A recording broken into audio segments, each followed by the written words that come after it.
வணக்கம் அன்பர்களே. பிரம்மக்குடியிலிருந்து உங்கள் லட்சுமணன் ஐயா பேசுகிறேன். இந்த பிரம்மக்குடியில் அன்பர்களாக வரக்கூடியவர்களுக்கு வாழ்க்கை முறையிலே விதி பயன், அவர்களுக்கு வாழ்க்கை எப்படியெல்லாம் இருக்கும் என்பதை ஆராய்ந்து வரக்கூடியவர்களுடைய கைரேகையையும் அவர்களுடைய விதி பயனையும் ஆராய்ந்து, அதே போன்று தெய்வ வாக்காக சோழி பிரசன முறையில் வருபவர்களின் பிரச்சனைகளுக்கு தீர்வுகளும் கண்டு அவர்களுக்கு வரக்கூடிய பிரச்சனைகளை தீர்த்து கொடுத்து வரும் அன்பர்களுக்கு நல்ல ஒரு வழியை காட்டி வாழ்க்கை முறைகளை எடுத்து சொல்லி ஆன்மீக ரீதியான விதிமுறைகளையும் கூறி நல்வழிப்படுத்த வேண்டும் என்பதுதான் இந்த பிரம்மக்குடிலின் நோக்கம். ஆதி காலங்களிலே மலைகளில் சென்று தவயோகம் புரிந்து பல நிலைகளை அடைந்து அந்த நிலைகளின் வாயிலாக எல்லோருக்கும் நல்லது செய்ய வேண்டும், நாம் அடைந்த பயனை மக்களுக்காக பிரயோகப்படுத்தி நல்வழிப்படுத்த வேண்டும், உலகளாவிய ஒரு நல்ல விஷயங்களை எடுத்து சொல்லி உலகத்தை சுபிட்சப்படுத்த வேண்டும் என்கின்ற நோக்கத்திலே அக்காலங்களிலே முனிவர்களும் ரிஷிகளும் தவசிகளும் செய்த காரியங்களை இந்த அடியேன் செய்து வருகிறேன். சிறுவயதிலிருந்து ஆன்மீக தாக்கம் கொண்டு மலைக்காடுகளில் சென்று தவம் புரிந்து அனைத்தும் நிலைகளையும் உணர்ந்து இக்குடிலை அமைத்து சேவை செய்து வருகிறோம். குடிலுக்கு வரக்கூடிய அன்பர்களுக்கும் நல்வழிப்படுத்தி நல்ல உள்ளங்களாக இருக்கக்கூடியவர்களுக்கு நல்வழியிலே ஆன்மீக ரீதியான விஷயங்களை எடுத்து சொல்லியும் நல்வழிப்படுத்தி வருகிறோம். அப்படி இக்குடிலில் வந்து பயன்பெற வேண்டும் என்கின்ற அன்பர்கள் நிச்சயமாக இந்த காணொலியில் கொடுக்கக்கூடிய நண்பருக்கு அழைத்து வந்து இணைந்து கொள்ளலாம். உங்களால் முடிந்த சேவைகளை செய்யலாம், உங்களுக்கு உண்டான பயனையும் இங்கு அடையலாம். இன்றைய பதிவிலே எதை பற்றி பார்க்க இருக்கிறோம் அப்படின்னா, மனதிலே வரக்கூடிய பயம். ஒரு சிலர் சின்ன குழந்தைகள் போல பயந்து கொண்டு இருப்பார்கள். 6 அடி உயரம், ஒரு 100-200 கிலோ அளவுக்கு வந்து 4 வெயிட்டா இருப்பாங்க, ஒரு மிலிட்ரி மேன் மாதிரி இருப்பாங்க, ஒரு பயங்கரமான ஒரு அமைப்புல இருப்பாங்க தோற்றத்துல. ஆனா எதற்கு எடுத்தாலும் பயப்படுவார்கள், எதை கண்டோ ஏதோ ஒரு அச்சத்திலே உயிர் பயம் கொண்டு நடுங்குவார்கள். இப்படிப்பட்ட பிரச்சனைகள் நாம் ஏகப்பட்டதை சந்தித்து இருக்கிறோம். இந்த எல்லையில் வரக்கூடியவர்களுக்கு நிறைய பேருக்கு அப்படி ஒரு பிரச்சனைகள் இருந்திருக்கிறது. காணொலியை கண்டு போன் மூலம் அழைத்து கூட அந்த பிரச்சனைகள் நிவர்த்தி கண்டு இருக்கிறார்கள். இந்த பிரச்சனைகள் வருவதற்கு காரணம் என்ன, அதை தீர்ப்பதற்கு வழி என்ன, இதெல்லாம் வந்து ஆராய்ந்து பார்த்து அதை சரி செய்து வருகிறோம். என்ன பிரச்சனைகள் வந்தாலும் சரி, கெட்ட சக்திகளாக இருக்கக்கூடியது, கெட்டது செய்பவர்கள் மூலமாக வரக்கூடிய பிரச்சனைகளுக்கும் தீர்வு உண்டு. தெய்வ வாக்காக சோழி பிரசனம் மூலம் அதை கண்டறிந்து பிரச்சனைகள் இருந்தால் தீர்த்து கொடுக்கப்படும் நல்வழிக்கு மட்டும் இங்கு செயல்படுத்தப்படுகிறது. இந்த மனோபயம் அப்படிங்கிறது வந்து பாத்தீங்கன்னா, அவங்க வந்து ஒரு சின்ன குழந்தைய ஒரு இருட்டுல விட்டுட்டா எப்படி பயப்படுவாங்களோ அந்த மாதிரி பயப்படக்கூடிய அமைப்புல தான் அந்த இது அமைஞ்சிருக்கு. இதை நிறைய அன்பர்களுக்கு வந்து இது ஏதோ ஒரு பிரச்சனை, இது மாதிரி வெளியில போனா காத்து கொண்டா இருக்கு, பேய் பிடிச்சிருக்கு, பயந்துருக்கு இப்படிங்கிற ரீதியில நிறைய பேர் வந்து கோயில் குளம்னு அலைஞ்சு நிறைய கோடாங்கிகளை சந்திச்சு முடியாத பிரச்சனைகளுக்கு கூட தெய்வ மூலம் ஆராய்ந்து இந்த பிரச்சனைகளுக்கு தீர்வு கொடுத்து வருகிறோம்.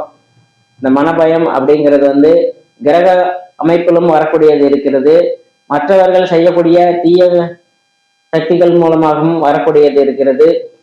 ஒருவரை பார்த்து ஒருவர் வந்து உன்னை விட நான் பெரியாளாக காட்டுகிறேன் என்று சவால் விட்டால் அவனை பெரியாளாக ஆகக்கூடாது என்பதற்காக அவர்களுக்கு சில சூட்சுமங்களை செய்து அவர்களை வீழ்த்தி விடுகிறார்கள். அப்படிப்பட்ட வீழ்த்தும் நிலை வரும்போது இவர்களுக்கு பயம், ஒரு இடத்தில் செல்வதற்கு கூட பயம்.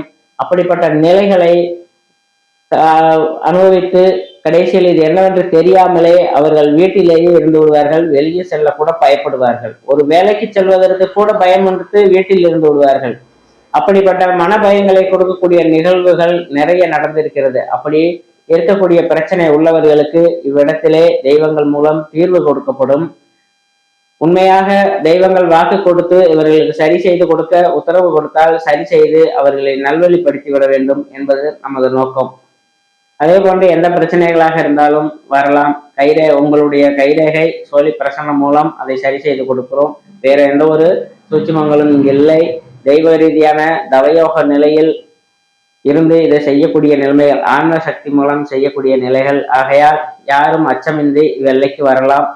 இந்த காணொலியை ஷேர் செய்து மற்றவர்களும் தெரிந்து அதில் பயன்பெற வேண்டும் என்ற நோக்கத்தோடு ஒரு இறை சேவையாக இதை செய்து வாருங்கள். இந்த பிரம்மக்குடியில் என்பது தவயோக நிலை, தவயோகிகளுக்காக ஆரம்பிக்கப்பட்டது. ஓங்கார பிரம்மக்குடில் தவயோக ஆன்மீக ஆராய்ச்சி அறக்கட்டளை அப்படிங்கிற ஒரு பேர்ல நம்ம வச்சு நடத்திட்டு வர்றோம். இதை சுருக்கமா பிரம்மக்குடில்னு நம்ம சொல்றோம். அதனால இந்த பிரம்மக்குடில் வாயிலாக எல்லோருக்கும் நன்மை பெற வேண்டும், இறைவனும் இறை அருள்களும் எல்லோரும் கிடைத்து சுபிச்சமாக வாழ, நாம் செய்த பாவ புண்ணியங்களை தெரிந்து அந்த பிரச்சனைகளிலிருந்து விடுபட வேண்டும். பாவம் என்றால் என்ன, புண்ணியம் என்றால் என்ன? இப்பொழுது நம்ம கோயில்களுக்கு செல்கிறோம். கோயிலில் சென்றால் பலன்கள் நமக்கு கிடைக்கிறதா? கோயிலில் சென்றவுடன் தெய்வங்கள் பலன் கொடுக்கின்றதா? முதலில் தெய்வம் என்றால் என்ன, தெய்வம் எப்படியெல்லாம் பலன் கொடுக்கும், எந்த ரீதியில் நாம் இருந்தால் அதை அடைய முடியும், இப்படியெல்லாம் பல விஷயங்களை ஆராய்ச்சி பார்த்து அந்த விஷயங்களில் தெரிந்து இதை செய்தால்தான் இது உண்மையாக நடக்கும், இதை செய்தால்தான் உண்மையாக நடக்கும் என்று அதை தெரிந்து நடக்க வேண்டும். தெரியாத விஷயங்களை செய்து கொண்டு பலனை எதிர்பார்ப்பது சாத்தியமல்ல. ஆகையால் நல்வழியாக தெரிந்து இதை செய்தால்தான் இந்த பலன் கிடைக்கும் என்பதை உறுதியாக தெரிந்து அதை செய்து அந்த பலனை அனுபவிக்க வேண்டும். வரக்கூடிய அன்பர்களுக்கு இருக்கக்கூடிய பிரச்சனைகளில் மட்டுமல்லாமல் அவர்களின் வாழ்க்கை முறைகளை எடுத்து சொல்லி அவர்கள் வாழ்வியலே அவர்கள் நடத்தக்கூடிய அமைப்புக்கு அவர்கள் மாற்ற வேண்டும் என்பதுதான் நமது நோக்கம். ஆன்மீக அன்பர்களாக இருக்கக்கூடியவர்களுக்கும் சரி, நல்ல ஒரு நிலைகளை எடுத்து சொல்லி ஆன்மீக ரீதியான வழிகாட்டுதலாக விளங்கக்கூடியது இந்த பிரம்மக்குடியிலாக ஆசிரமமாக அமைத்து வருகிறோம். வேறு யாருடைய எந்த ஒரு இதையும் நீங்கள் அணுக வேண்டியதில்லை. நேரடியாக என்னுடனே நீங்கள் தொடர்பு கொண்டு பேசலாம். எந்த ஒரு நிலையாக இருந்தாலும் என்னுடன் பேசி உங்களுக்கு உண்டான பயன்களை நீங்கள் அடையலாம். காணொலியில் வரக்கூடிய இந்த நம்பருக்கு நீங்கள் அழைத்து உங்களுடைய பயன்களை அடையலாம். உங்களால் முடிந்த உதவிகளை குழந்தைகளுக்கு பள்ளி கல்விக்கு உண்டான உதவி தொகையாகவும் சீருடைகளாகவும் முதியவர்களுக்கும் சில தொண்டுகளையும் செய்து வருகிறோம். யாருக்கெல்லாம் இயலாதவர்களை கண்டு அவர்களுக்கு முடிந்த தொண்டுகளை நம்ம குடியின் மூலமாக செய்து வருகிறோம். ஆகையால் இன்னும் நல்ல மேன்மை அடைய, வளர்ச்சி அடைய அன்பர்களினுடைய உதவிக்கரங்கள் வேண்டும் என்பது வேண்டுகோளாக வைக்கிறோம். இறை சேவையே இறை தொண்டே, மக்கள் தொண்டை மகேசன் தொண்டு, தியாகமும் தொண்டுமே முக்திக்கு எளிய வழியாக முன் அன்பர்கள் சொல்லி வைத்தது போல் நாமும் செயல்பட வேண்டும். இறைவனும் இறையும் உங்களை காக்கட்டும், நல்வழிப்படுத்தட்டும். வணக்கம்.